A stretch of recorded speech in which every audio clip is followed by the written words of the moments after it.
¿Qué tal, queridos hermanos? Nos encontramos una vez más para la lección 6 del estudio de la escuela sabática. El título para esta lección es Entendiendo el sacrificio. Esta semana vamos a ver temas relacionados al ritual que estaba en el Antiguo Testamento del Cordero perfecto que era sacrificado en lugar o como sustituto del culpable. El Cordero cargaba los pecados del pecador y era sacrificado, haciendo un sacrificio sustitutorio del pecador. Y vamos a ver el antitipo, el cumplimiento del símbolo, a Cristo en la cruz. Es de más está decirte, como veníamos anunciando en los temas anteriores, en el enlace vas a encontrar un tema profético de interés general para cultivar más nuestra relación con Cristo por medio de la palabra profética. La lección de escuela sabática es una introducción a la Biblia, nos tiene que llevar a estudiar otros temas. Sobre todo cuando estudiamos temas proféticos, seguramente hay algún tema que no vamos a entender o vamos a querer contestar las curiosidades que puedan surgir. Siempre el consejo es que busques, no dejes nada a medias, sé completo, sé un cristiano completo y vas a encontrar perlas preciosas que el Señor te ha dejado en cada página de la palabra de Dios. El Señor Jesús dijo: escudriñad las Escrituras porque ellas dan testimonio de mí. En cada página, en cada lección de la Biblia, de punta a punta encontramos eso, a Cristo crucificado. Una vez más, para la gloria de Dios, esto es principio de vida.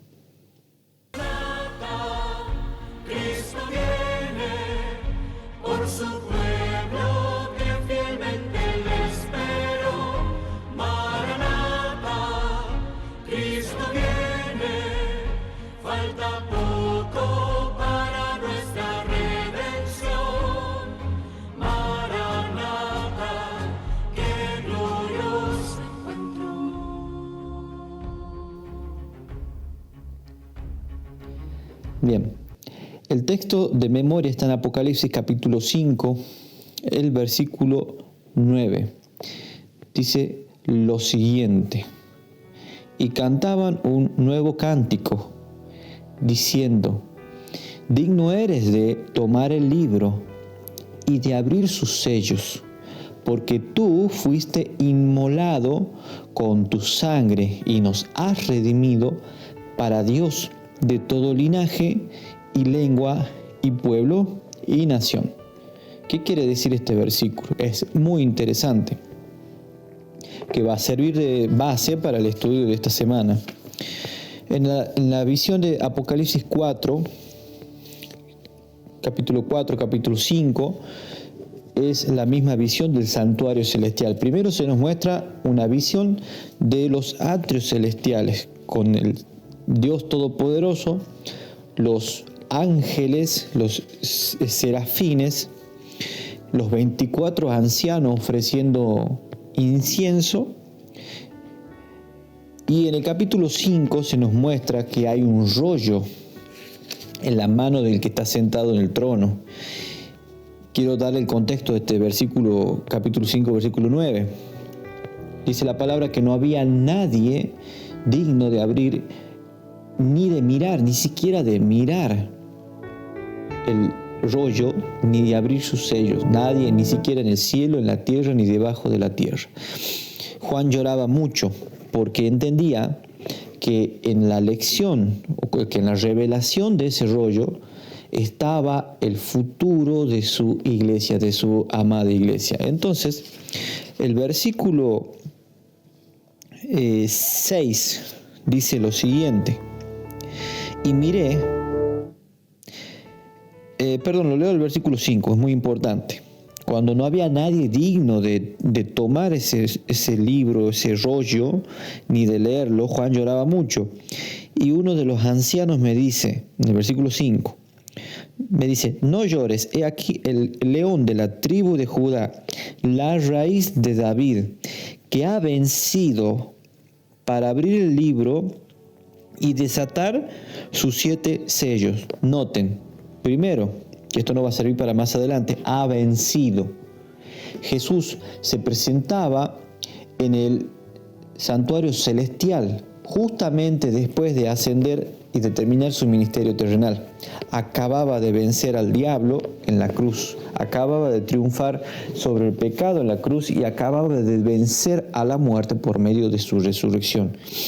Por eso es que el versículo 9, noten el otro detalle, que ellos cantaban un cántico nuevo, era una alabanza nueva por una faceta que estaban conociendo de ese Dios que es justicia y que también es misericordioso, del Dios hecho carne.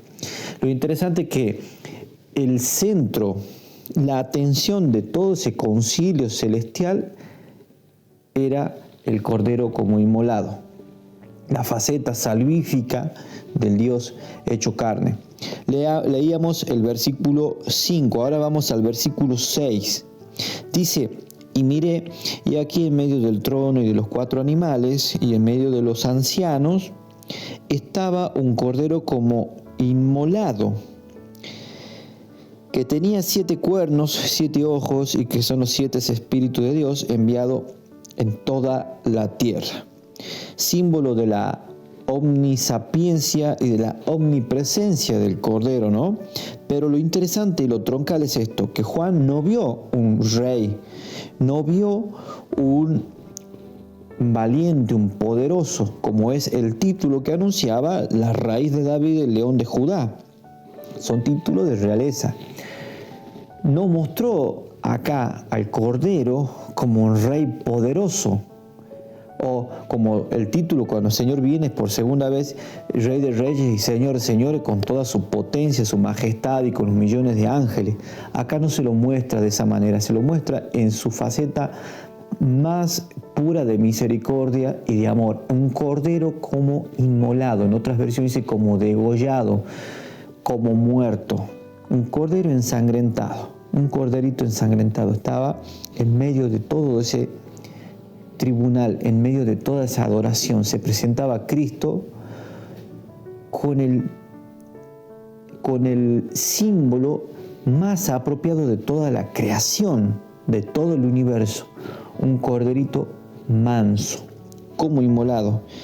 Muestra del amor que tuvo Dios al enviar a su Hijo único, el Cordero de Dios, como dijo Juan. El Cordero de Dios ya no es el Cordero del hombre, es el Cordero perfecto de Dios. El versículo 7 dice que Él vino y tomó el libro de la mano derecha de aquel que estaba sentado en el trono. Primero aparece en medio de la escena, en medio de los 24 ancianos, y luego se acerca hacia el trono donde está el Padre y toma el sello, el libro. Y cuando hubo tomado el libro, es el versículo 8, los 4 animales, los 24 ancianos se postraron delante del Cordero, teniendo cada uno arpas y copas llenas de oro, de perfume, que son las oraciones de los santos. Y el versículo 9, que es el texto de memoria.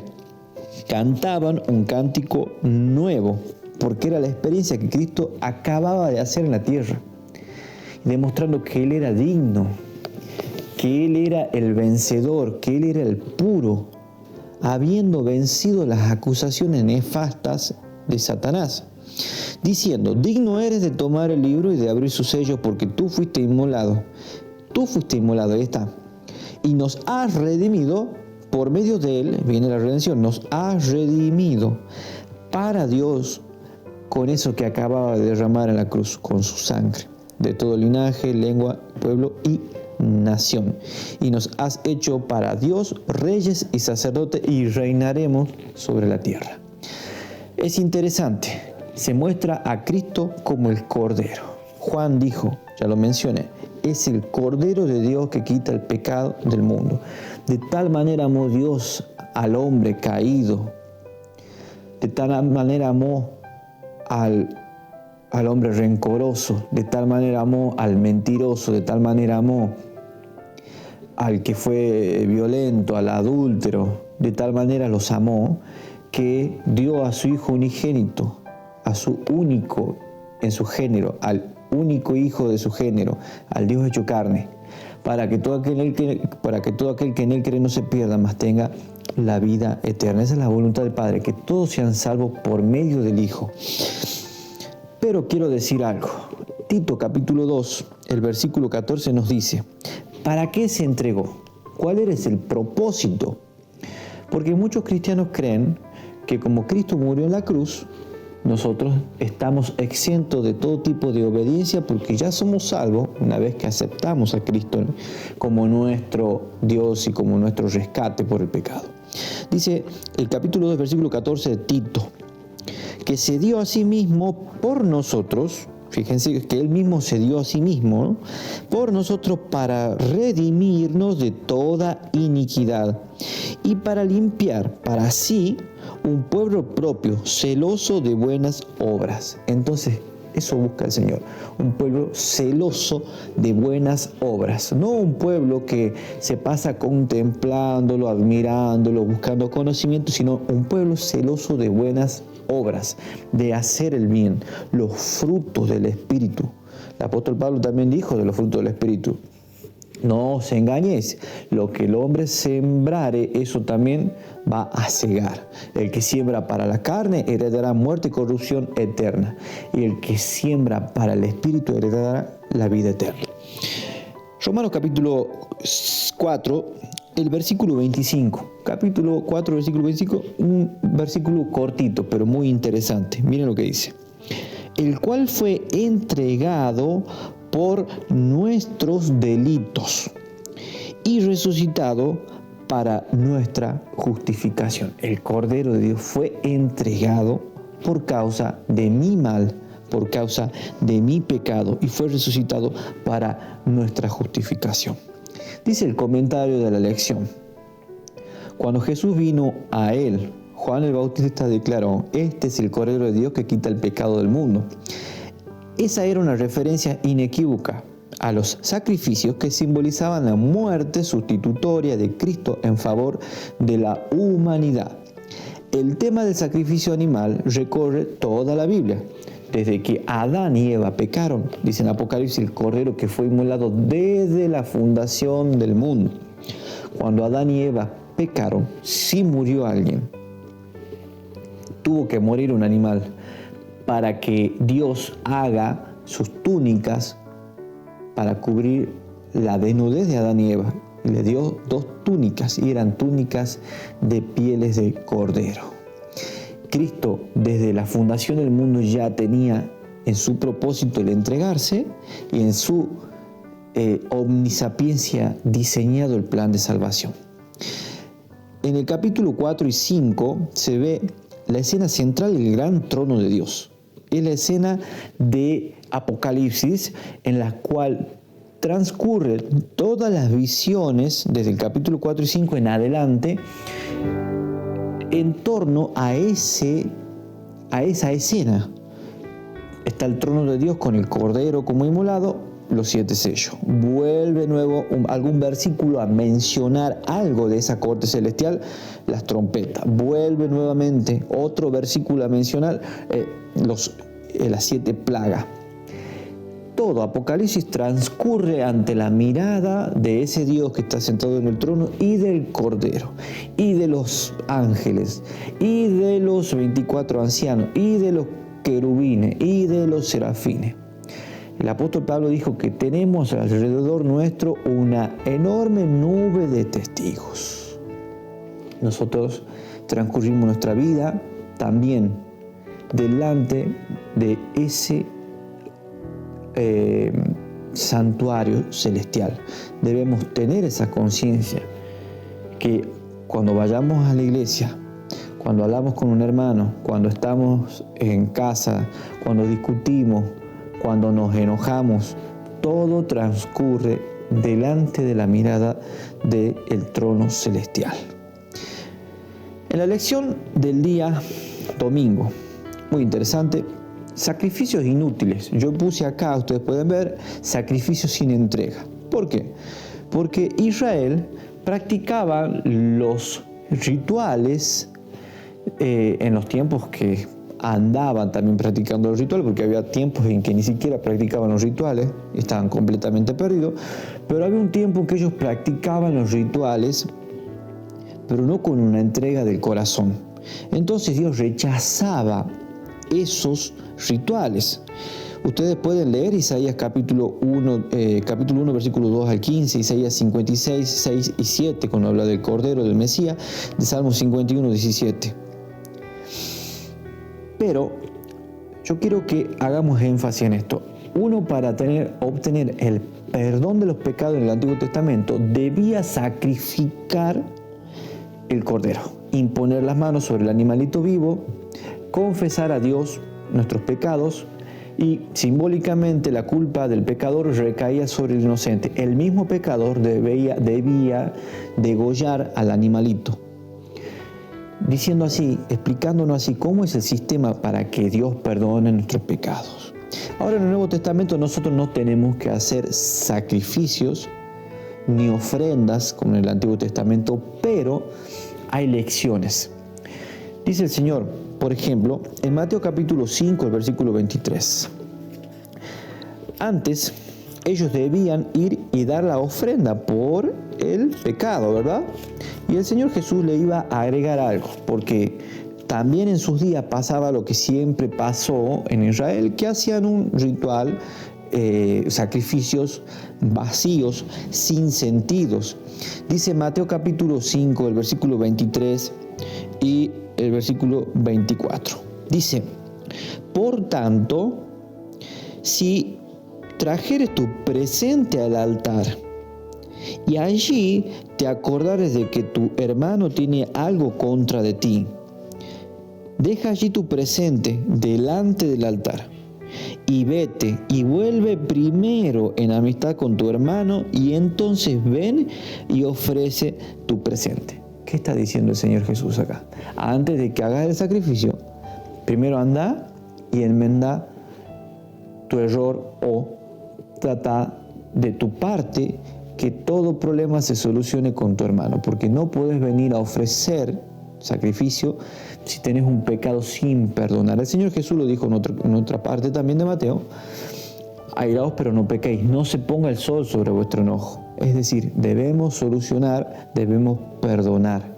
El Señor también lo dijo en el Padre Nuestro: perdónanos como también nosotros perdonamos a los que nos ofenden. Acá está diciendo lo mismo. No hagas el sacrificio, anda, arregla y recién vení y ofrece el sacrificio por el altar. Es una clara lección del verdadero corazón que debía tener el adorador en aquel tiempo antes de hacer el sacrificio. Una obra de conciencia, porque el Evangelio es de transformación.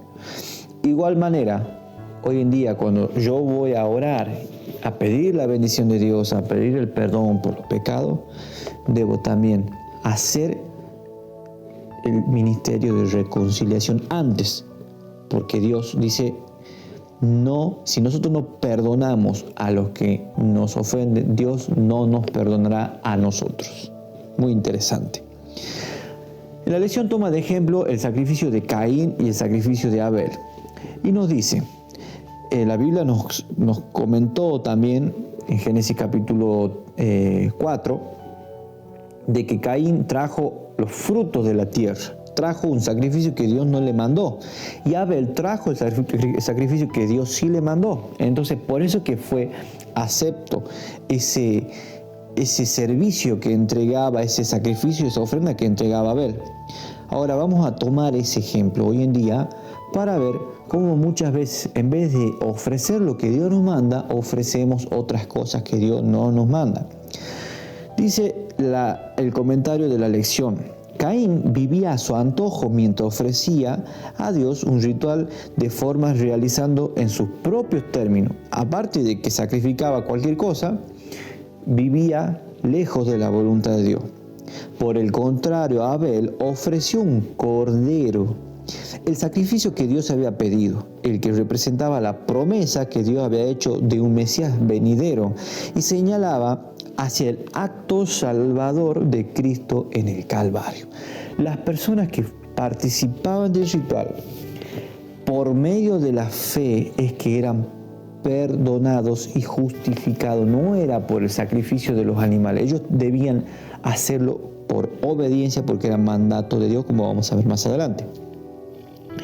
Pero por medio de la fe, Dios perdonaba esos pecados.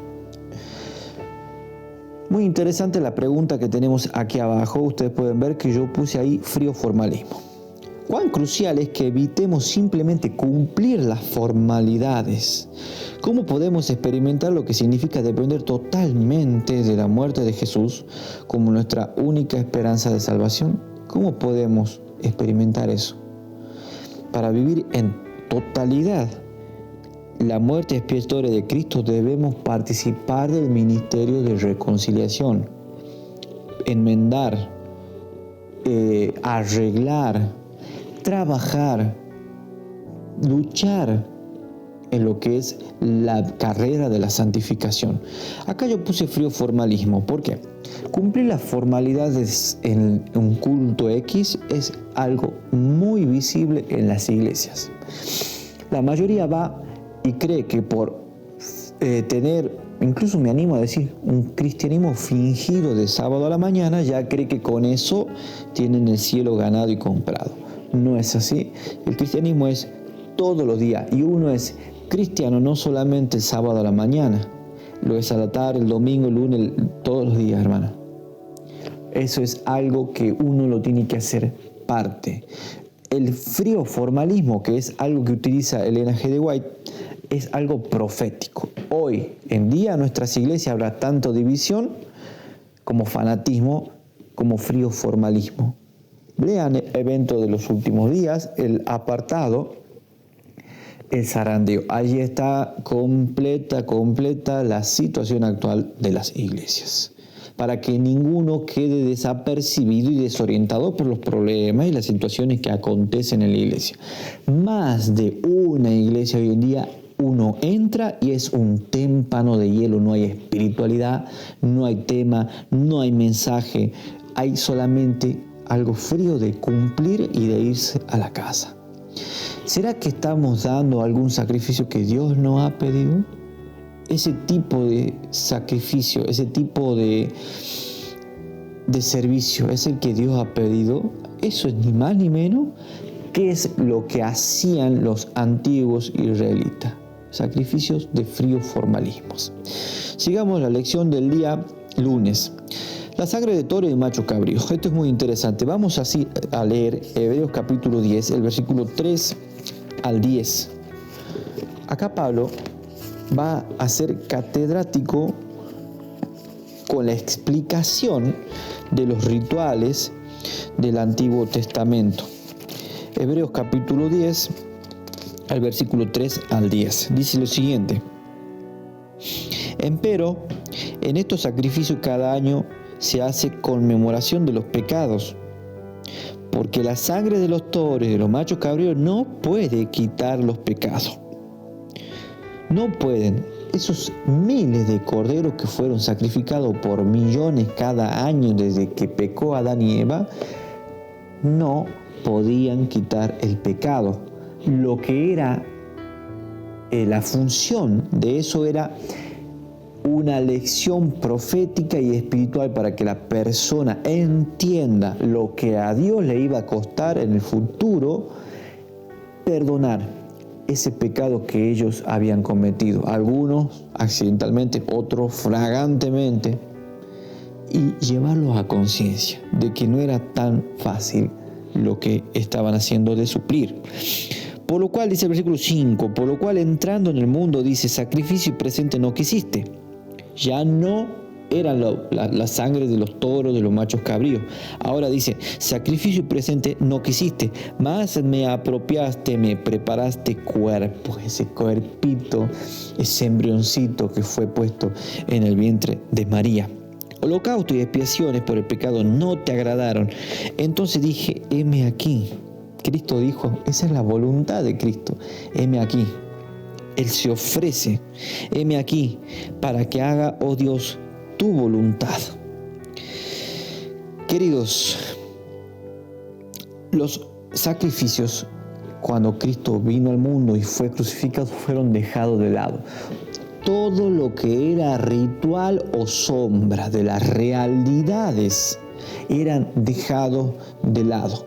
¿Por qué entonces, si estos animalitos no daban el perdón de pecados, por qué tenían que obedecerlos? ¿Cuál era el sentido?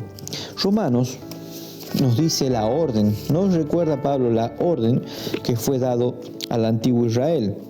Decía en Romanos capítulo 4 y 5, porque el fin de la ley, la palabra fin viene del griego telos, que quiere decir finalidad, porque la finalidad de la ley, y ley, hermanos, asesórense por favor, no siempre que dice ley se refiere a los 10 mandamientos.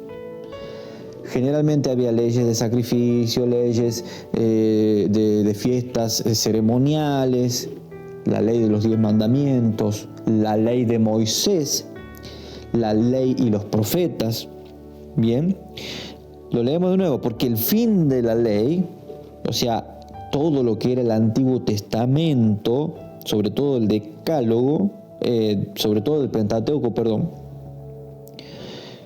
es Cristo, o la finalidad de la ley era Cristo. Todo era para llevarnos a Cristo. ¿Para qué? Para justicia a todo aquel que cree. Entonces, esos sacrificios, si no eran con fe, no eran aceptos, no servían para nada. Versículo 5, porque Moisés describe la justicia que es por la ley. La justicia de Dios se obtenía por medio de practicar esos rituales, esa ley de Moisés. Porque el hombre que hiciera estas cosas vivirá por ellas. Eso era claro en el Antiguo Testamento. Luego, cuando vino la realidad de las cosas, Cristo vino a ser el Cordero que quita el pecado del mundo. Quiero leer lo que dice el comentador respecto a esto. Lo mismo ocurría con los animales sacrificados. Desempeñaban un papel importante, pero una vez realizado el verdadero sacrificio, el de Cristo en la cruz, dejaron de tener sentido, algo que resultó evidente cuando el velo que separaba el lugar santo del Santísimo del santuario terrenal se rasgó al morir Cristo. Dice que vino un ángel y rasgó de arriba abajo un velo. Se cree que el espesor era 6 centímetros. El velo era una tela muy gruesa y era imposible que esa acción suceda sola. Vino un ángel y rasgó justamente el lugar donde debía ser rociada la sangre de los sacrificios, donde iban a ser transportados los pecados, ya quedaba inutilizado. Por eso Cristo dijo, vuestra casa os es dejada vacía. Ya no había más presencia de Dios en ese santuario terrenal. El sistema de sacrificios, el templo y todo lo demás señalaban a la muerte de Jesús en la cruz. Una vez que Jesús cumplió su misión en la cruz y resucitó victorioso, los tipos, o sea, todo aquello que era símbolo, los tipos o representaciones se volvieron innecesarios. Los tipos son los rituales, las representaciones, las fiestas, los corderos, etc. Y el antitipo es Cristo. Piensa cuán grave es el pecado al punto de que solo la muerte de Jesús, el Verbo encarnado, podía expiarlo. Cuán grande era el pecado, cuán dañino, cuán perverso. Cristo, el Señor ya lo había advertido a Adán y Eva. El diablo se los dijo, seréis como dioses.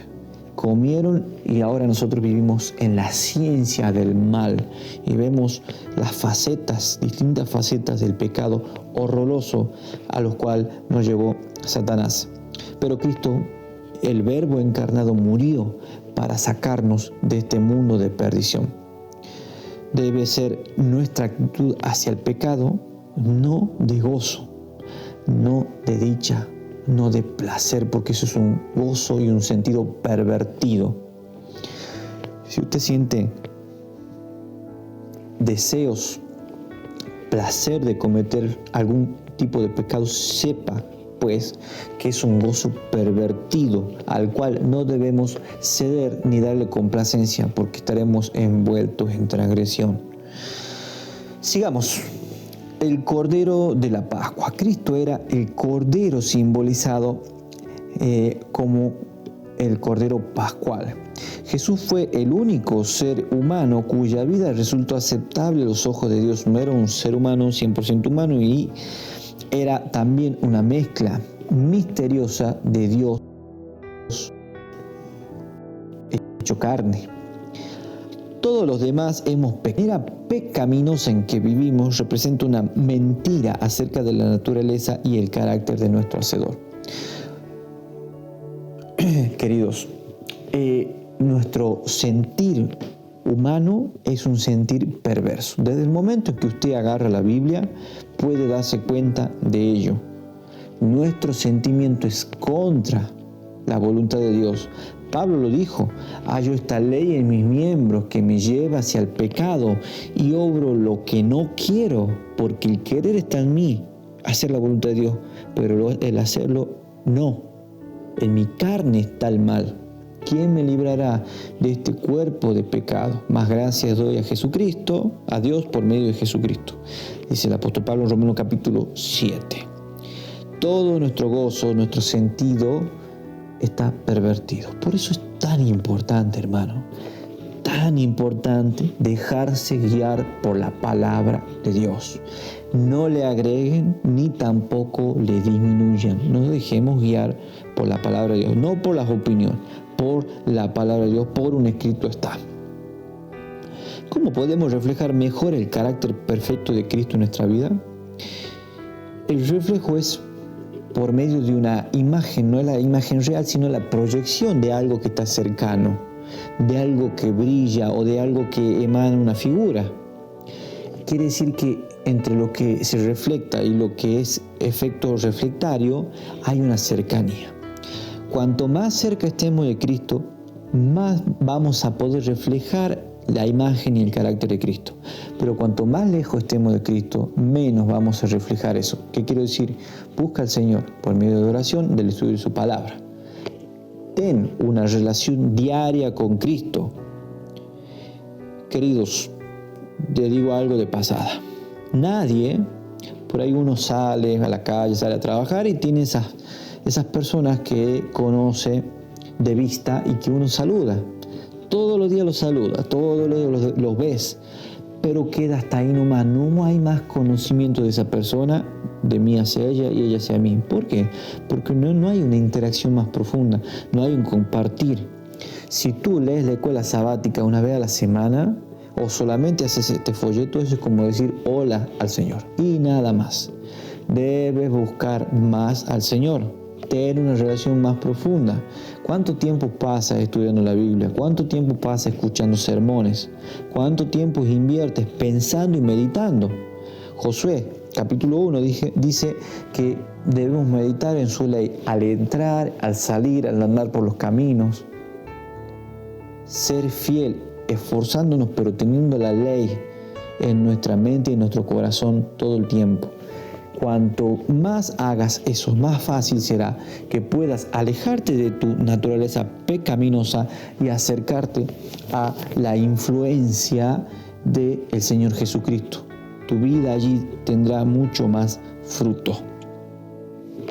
Jesús en el templo, lección del día miércoles. Voy a poner un poco el acelerador para que no se haga demasiado largo el video. Yo voy contribuyendo con ustedes ciertas cuestiones que nos enriquezcan en nuestra clase de la escuela sabática del sábado siguiente. No es esto un reemplazo de tu estudio personal, ni tampoco es la totalidad, porque si no tendrá que desarrollar 3-5 horas de cada lección y nadie lo va a escuchar. Vamos a ir al libro de Ageo capítulo 2, el versículo 9. Maravilloso el libro de Ageo. Algún día grabaré un sermón precioso acerca de este capítulo. Léanlo, estúdienlo. ¿Cuál es el contexto? Ageo fue uno de los profetas que estuvo en el tiempo post transmigración a Babilonia. Ageo fue de aquellos que volvieron de Babilonia a Israel a reedificar el templo, el muro y Jerusalén. Entonces Ageo profetizaba a aquellos que estaban trabajando y habían dejado la obra de lado. Y decía una promesa, él los instaba a que trabajen, a que construyan ese templo. Era el segundo templo. El primer templo fue levantado por el rey Salomón. El segundo templo fue el que fue levantado por Nehemías, por Zorobabel, por Esdras, etc., por Ageo. Y va a decir algo impresionante y una frase que a muchos adventistas les llegará este nombre. Dice Ageo capítulo 2, el versículo 6 y 7 al 9. Leamos esto, dice: porque así dice Jehová de los ejércitos, he aquí un poco aún, y haré yo temblar los cielos y la tierra, la mar y la seca. Fíjense lo que dice el versículo 7, maravilloso. Y haré temblar a todas las gentes, y vendrá el deseado de todas las gentes. ¿Quién es el deseado de toda la gente? ¿Quiénes son todas esas gentes que desean a ese deseado? Los que necesitaban el perdón de pecados. El deseado de todas las gentes, y henchiré esta casa de gloria, así ha dicho Jehová de los ejércitos. Cuando fue la primera vez que llegó el deseado de toda la gente al segundo templo, cuando Cristo se aparta de María y de José, entre comillas, se pierde durante 3 días y él estaba en el templo enseñando. Fue la primera vez que el deseado de toda la gente entró al templo. Y ahora va a decir profecía cumplida, ¿no? Ageo. El versículo 9. La gloria de esta casa postrera será mayor que la primera. Así ha dicho Jehová de los ejércitos, y haré paz en ese lugar, dice Jehová de los ejércitos. ¿Cuántas veces el Señor entró al templo? ¿Cuántas veces enseñó? Recordemos las veces en que lo purificó también. El Señor Jesús era Dios hecho carne. Por eso la gloria de este templo que iban a reconstruir después de ser deportado de Babilonia iba a ser mayor que la gloria del primer templo maravilloso que había hecho Salomón. Fue el segundo templo donde Jesús, la encarnación de Dios, apareció en persona, en carne y hueso. Dios mismo había salido de detrás del velo. O sea, Dios mora en una luz inaccesible que ni los ángeles pueden verlo. Y Dios se hizo visible al cosmos al manifestarse en el Hijo. Dios salió de ese velo invisible y se manifestó en carne y hueso para convertirse en uno de nosotros y unirse a nosotros en este mundo arruinado por el pecado. Y no vino a hacer teatro, a fingir, realmente vivió como un hombre, a nuestra semejanza. Puesto que el Hijo de Dios era ahora el Hijo del Hombre, podemos ver su rostro, oír su voz, ser testigos, por ejemplo, de cuando curó con su toque a un leproso impuro. En lugar de acercarnos a Él, Dios se acercó personalmente a nosotros cuando descendió en la persona de Jesús y vino a nuestro encuentro. No es, pues, de extrañar que la Biblia dijera de Jesús: la Virgen concebirá y dará a luz un hijo y lo llamará Emmanuel, que significa Dios con nosotros. Dios con nosotros. No es que nosotros lo hayamos buscado a Él, sino que Él vino en nuestro rescate.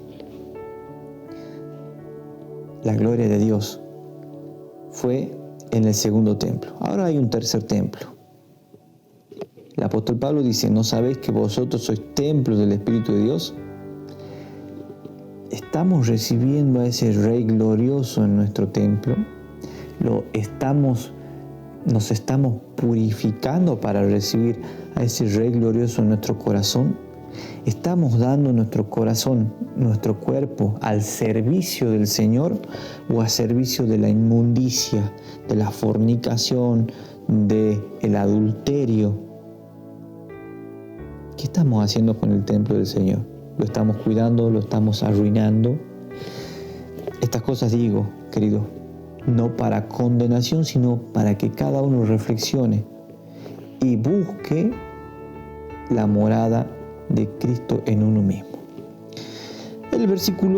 La lección del día jueves dice: tú creaste todas las cosas. Eso que fue dicho en los atrios de esa visión de Apocalipsis capítulo 4 y capítulo 5. Tú creaste todas las cosas. El Cordero, por medio de Él y para Él fueron hechas todas las cosas, y por medio de Él todas las cosas subsisten. Los profetas estuvieron en pocas ocasiones suficientemente cerca de Dios en visión como para que se le permitiera ver el trono de Dios. Ezequiel lo vio por encima del firmamento, una visión hermosa. Ahora, yo les recomiendo que reúnan Ezequiel 1, que reúnan Isaías 6, Apocalipsis 4 y 5, y Daniel capítulo 7, el versículo 13 en adelante, cuando se manifiesta el anciano de día, y lo reúnan y traten con la mente imaginarse las descripciones de ese Dios hermoso, maravilloso, grande, inimaginable. En Isaías capítulo 6, el versículo 1 al 5, nos dice lo siguiente, que lo vamos a comparar con Apocalipsis 4, 2 al 11. Y vamos a seguir cerrando esta lección de escuela sabática. Isaías ahora nos va a mencionar algo de cómo es ese templo celestial al cual el Cordero fue a presentarse como la justa expiación por el pecado, que es donde está intercediendo hoy en día en el lugar santísimo. Dice Isaías capítulo 6, el versículo 1 al 5. Dice: en el año en que murió el rey Usías, vi yo al Señor sentado sobre un trono alto y sublime. Traten de imaginar un trono alto y sublime. Y fíjense, y sus faldas henchían el templo. Las vestimentas de Jehová Dios caían del trono y las faldas llenaban todo el piso del templo. Ahora, si ustedes van a las otras visiones que menciona Ezequiel, ve una expansión el templo. Ve una expansión tremenda.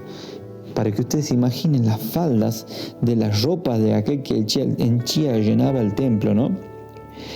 Dice el versículo 2: y encima de él estaban serafines, y cada uno tenía 6 alas, con 2 cubrían sus rostros, con 2 cubrían sus pies, y con 2 volaban, igual que como está en la visión de Apocalipsis capítulo 4.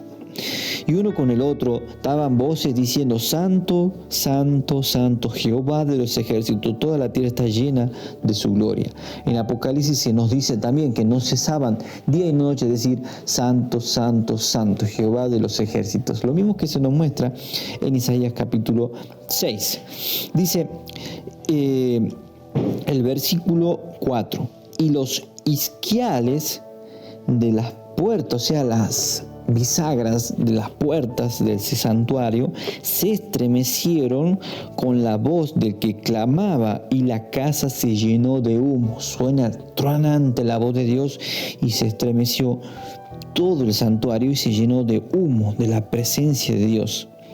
Isaías exclama: entonces dije: ay de mí, que soy muerto, que siendo hombre inmundo de labios. Fíjense, hay un profeta santo de Dios que quedará para mí, para nosotros. Ay de mí, que soy muerto, que siendo hombre inmundo de labios y habitando en medio de un pueblo que tiene los labios inmundos, han visto mis ojos al Rey Jehová de los ejércitos, aquel que estaba sentado en el trono, como dice Apocalipsis. Dice lo siguiente, el versículo 6: y voló hacia mí uno de los serafines, tendiendo en su mano un carbón encendido, tomando del altar unas tenazas, y tocando con él sobre mi boca, dijo: he aquí que esto tocó tus labios, y es quitada tu culpa y limpio tu pecado. En el trono de Dios, que es el trono de la gracia, hay misericordia, hay salvación. Hoy es el día apropiado. Hoy es el tiempo en cual tú puedes acercarte al Dios. Apocalipsis capítulo 4 dice que nos acerquemos al trono de la gracia. Cuando el Señor venga, ya no va a haber trono de la gracia. Va a haber un trono de justicia. Y después del milenio va a haber el gran trono blanco, que es el trono de condenación, Hoy ese es el trono de la gracia. Mientras aún hay respiración, hay aliento. Hoy es el trono de la gracia. Vamos a ir terminando, hermanos. Las acusaciones que Satanás proclamó contra Dios en el trono celestial fueron contestadas, destrozadas y justificadas por medio del Cordero de Dios. El Cordero de Dios fue la solución perfecta para todas las acusaciones que Satanás había iniciado en el santuario celeste, del cual fue expulsado. Dice la hermana White, patriarca y profeta, en la página 48 lo siguiente: la quebrantada ley de Dios exigía la vida del pecador. En todo el universo solamente exigía uno que podía satisfacer sus exigencias en lugar del hombre. Solamente había uno. ¿Quién era? Puesto que la ley divina es tan sagrada como Dios mismo, solo uno igual a Dios podía expiar su transgresión. Ninguno, sino Cristo, podía salvar al hombre de la maldición de la ley y colocarlo otra vez en armonía con el cielo. Cristo cargaría con la culpa y la vergüenza del pecado, que era algo tan abominable a los ojos de Dios, que iba a separar al Padre de su Hijo. Cristo descendería a la profundidad de la desgracia para rescatar a la raza caída. El Cordero quedó como un Cordero como inmolado, un pecado atroz que cometieron los hombres, y fue también por culpa de mi causa. Muchos ateos creen en un universo frío y vacío, muchas veces misterioso e inexplicable. El Hijo de Dios no. El Hijo de Dios ve a este mundo como cruel, vacío, pero todo el universo envuelto del amor de Dios, envuelto de la justicia de Dios, el universo sustentado por Dios. El Señor Jesús dijo: el que venciere, heredará todas las cosas. Hay un Dios que nos ama, hay un Dios que vino a resolver el problema del pecado y resolvió todo.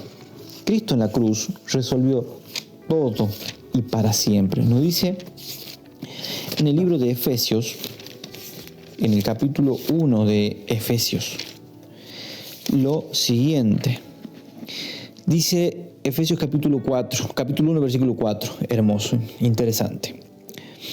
Según nos escogió en Él antes de la fundación del mundo. Fíjense, ¿cuándo nos escogió el Señor? Antes de la fundación del mundo. No de que yo lo conozco, sino que Él me conoció desde la eternidad sin fin y ya me amó. Para que fuésemos, ¿qué? Está lindo saber el sacrificio del Señor, el amor. ¿Y qué más? ¿Vivir una vida de pecado? No, dice, para que fuésemos santos y sin mancha delante de Él. ¿En qué? ¿Qué hace posible eso imposible? En amor. Ahora, fíjense, el Señor vino a resolver todo. El versículo 10.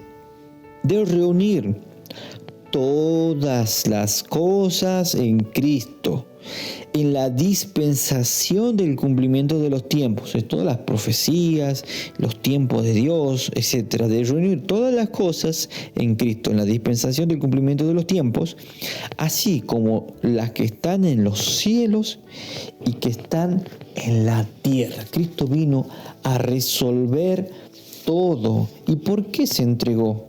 ¿Para qué se entregó el Señor? Para que fuésemos limpios, fuésemos libres del pecado. Por ejemplo, podemos ver Hebreos capítulo 9, el versículo 28. Así también Cristo fue ofrecido una vez para agotar los pecados de muchos, y la segunda vez sin pecado. Ya no va a aparecer como un cordero, como inmolado, viene como Rey de Reyes, Señor de Señores. Sin pecado será visto de los que le esperan en salvación. Es la voluntad del Señor que todos seamos salvos. Y voy a terminar reflexionando en Apocalipsis capítulo 13, el versículo 11. Apocalipsis, el capítulo 13, el versículo 8. Dice lo siguiente. La segunda mitad del versículo es lo que me interesa.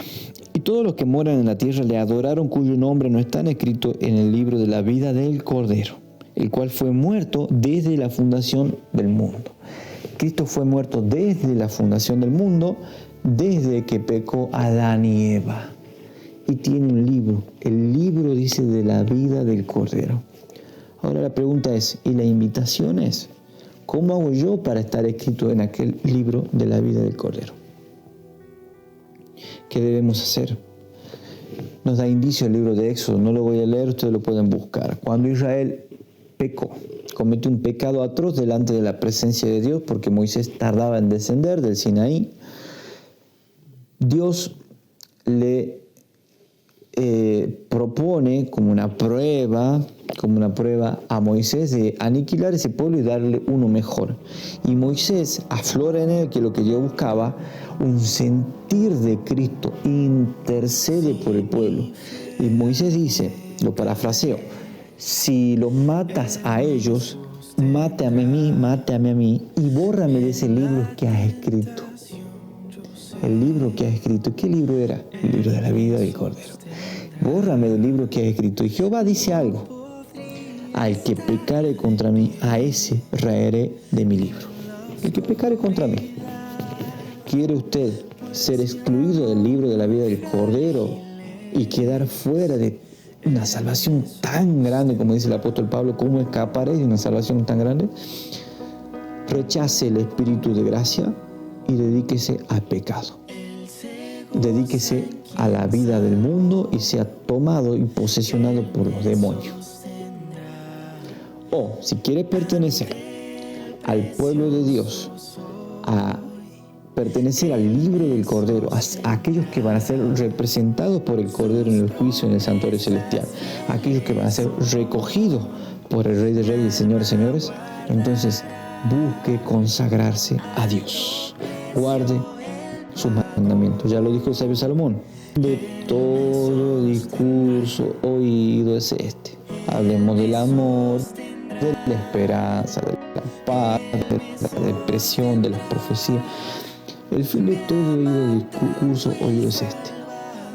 Teme a Dios y guarda sus mandamientos, porque ese es el todo del hombre. Teme a Dios y guarda sus mandamientos, lo mismo que el mensaje del primer ángel de Apocalipsis 14. Temed a Dios y dale gloria, porque la hora de su juicio ha llegado. Esta es la Odisea, esta es la iglesia del juicio. Tú eres laodicense y yo soy laodicense. Seguramente tenemos muchas cosas que corregir y que cambiar de nuestra característica laodicense. Te invito ahora a pedir perdón al Señor por tus pecados, pídele guía, pídele instrucción y el Señor te va a ayudar. Queridos, una vez más, para la gloria de Dios, esto fue Principio de Vida. Hasta la próxima.